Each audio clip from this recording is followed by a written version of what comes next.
something extraordinary is happening in this car chase in Santa Clarita. Trace Gallagher has got the extraordinary details. Trace? Crazy, Megan, because this is now in downtown Los Angeles near the University of Southern California, and it really has been jackpot for the entire downtown because these suspects are now throwing money out the window, and they have been for the better part of the last 15 minutes. And now the dangerous situation is you have kids that are actually running out of their house, watching this on TV, and chasing this car, so they're posing even more danger. On top of that, we now believe that at least 3 of the suspects have gotten out, and there are at least 2 suspects that are still in the car. You can see people on the side of the road. If I can, just play the video of them throwing some of the cash out the windows, and they have thrown this out, by our count, at least 5 or 6 different times. Cash being thrown out, and you can see the kids are all running after it, right? They've done this a bunch of times, Megan, and you can see that these kids are running after the car now. They know where it is. It's on every television station in Los Angeles, and now you get kids running out of their house in downtown looking for a little cash. Now we're back live. They're still down by the University of Southern California, about in that area of downtown, and people know where they are. And now, on top of the bank robbery, we have confirmed that there is a handgun involved in this. So we know, as the police officers say, they are armed, they are reckless, they are dangerous, and they have led police up to a dozen cruisers on this high-speed chase at times of 110 miles per hour for almost 1 solid hour. Look at the people on the side looking for the money. The police tell us, Megan, that every time they throw cash out, they actually have GPS indicators inside the police car, and they push a button. Every time they push money out, they push a button, and that is location of another crime scene. So every place they put money out, they go back and try to get the cash. Good luck trying to gather up all that cash, because a lot of it's down. You see them throwing something else out back there? We know there's 2 people in the car, Megan.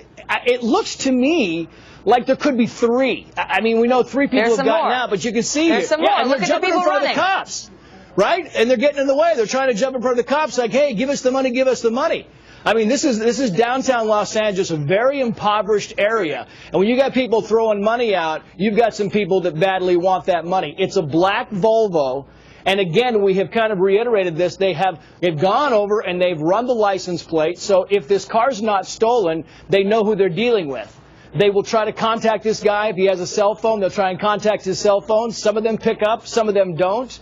But all of them are desperate, and some of them, as we talked about earlier, Megan, are 3-strike offenders, which means that they're going away for a very long time when they're caught. These guys are being pursued very aggressively because they pose a very big danger, as we can see, to people around them. The guy in the big silver truck is the hero, Megan. The cops didn't even have to put a spike strip down or bump him. The guy in the silver truck blocked him off. There was another car over there. That was the end of this hour-plus car chase, and the suspects are now, all of them, by the way, in custody, even the ones who jumped out earlier.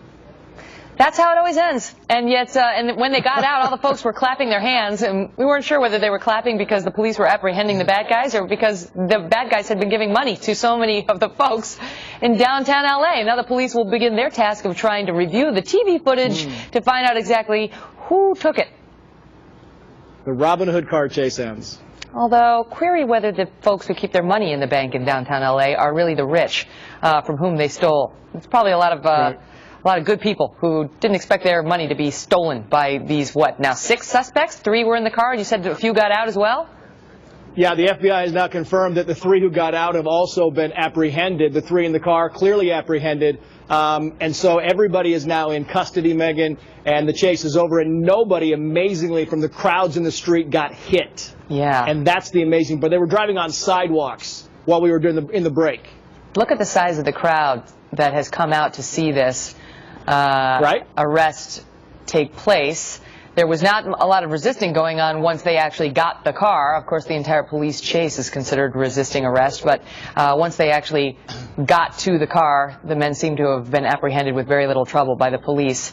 And now we'll watch the aftermath here in downtown L.A. Trace will watch it for us and get back to us with any news. Hopefully this resolves calmly and without incident. And, you know, the guys are going to prison, like they always do when they commit bank robberies and then high-speed car chases. Trace, thank you.